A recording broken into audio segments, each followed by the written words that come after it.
Pakistan is also making attempts to, in fact, just to add to this point, the retaliatory action that Pakistan has taken, in fact, is impacting civilians. I showed you the picture of the Gurdwara and the Sikh community members who were killed in this. There are other civilians also who've been killed and injured in these attacks.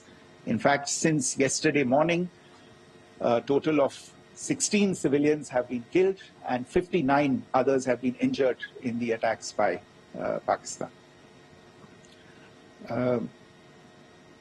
Not only this, Pakistan is also making attempts as part of its disinformation campaign to paint our action with regard to cross-border terrorism through the communal angle.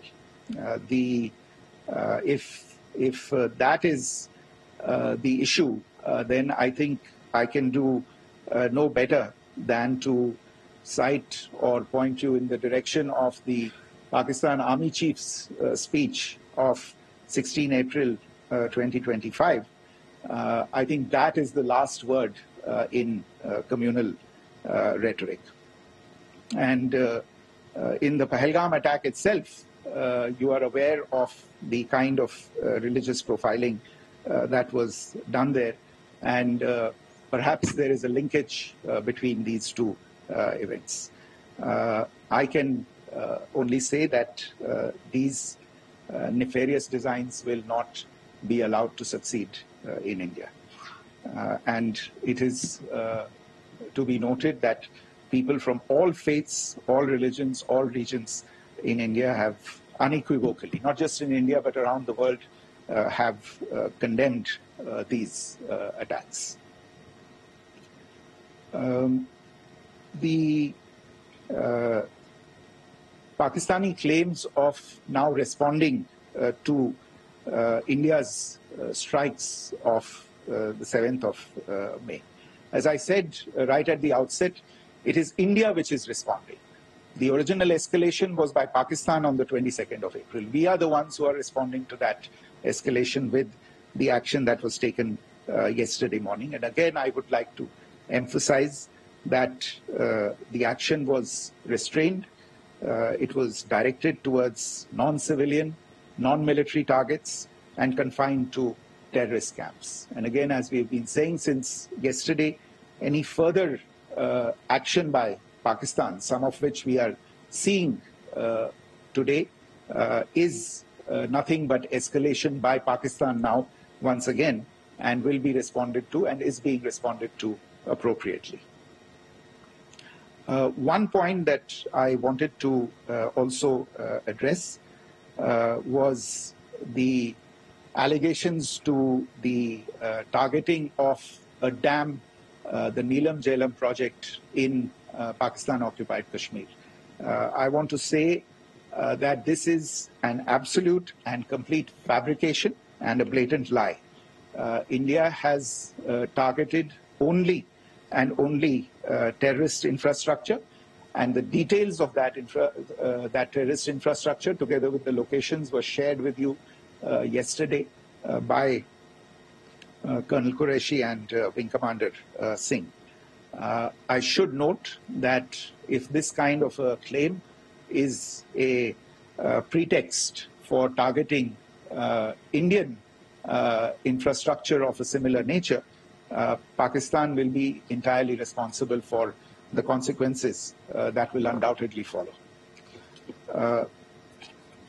Finally, I want to address some issues that have been raised related to the Indus Waters Treaty and the disinformation that has been raised in regard to that as well. The fact is that there have been fundamental changes in the circumstances in which the Indus Waters Treaty was concluded, and they require, they call for a reassessment of the obligations under the treaty. Over the last year and a half to 2 years, India has been in communication with the government of Pakistan. We've sent several notices to them requesting for negotiations to discuss modification of the treaty. India has for 6+ decades now honored the treaty, even during periods when Pakistan imposed multiple wars on us, and even when relations were adversarial. Pakistan is the one that has been acting in violation of the treaty, deliberately creating legal roadblocks in India exercising its legitimate rights on the Western rivers. Any projects that India sought to build on the Eastern rivers, and even on the Western rivers, which we are allowed to by the treaty, were always challenged by Pakistan, thereby hampering our rights to utilize our legitimate waters under the treaty. In fact, if you see, the preamble of the treaty itself states that the treaty was concluded in a spirit of goodwill and friendship. Mark those words, concluded in a spirit of goodwill and friendship. ये भारत का धैर्य और भारत की सहनशीलता है जो 65 साल से हम इतनी प्रोवोकेशन के बावजूद इस ट्रीटी को निभा रहे हैं. However, as has been made clear earlier as well, Pakistan has not responded to our requests to enter into negotiations for a reassessment of the obligations under the treaty. A number of conditions have changed. This is a treaty that was based on the engineering techniques of the 50s and the 60s. We are living through the first quarter of the 21st century. Technological changes and technological advancements have to be taken into account. There are demographic changes. There are climate changes that have taken place. There is the imperative of clean energy. And of course, the terrorism that Pakistan has wreaked in the state of Jammu and Kashmir itself has hampered India's ability to exercise its rights under the treaty. Pakistan's persistent refusal to respond to our requests to enter into government-to-government negotiations on the modification of the treaty is, in a sense, itself a violation of the treaty. And therefore, India has taken the step of putting the treaty in abeyance until Pakistan abjures irrevocably its support for cross-border terrorism.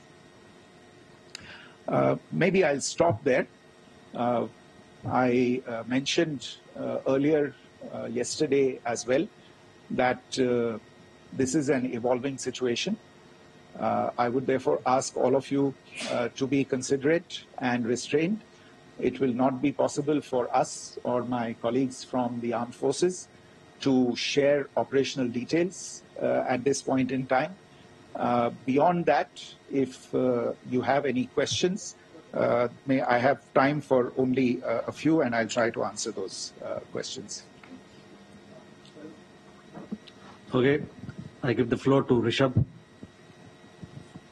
Secretary, good evening. This is Rishabh from Times Now. I just wanted to understand, as per the press release that has been released earlier today, it says that we have successfully hit at the air defense of Lahore.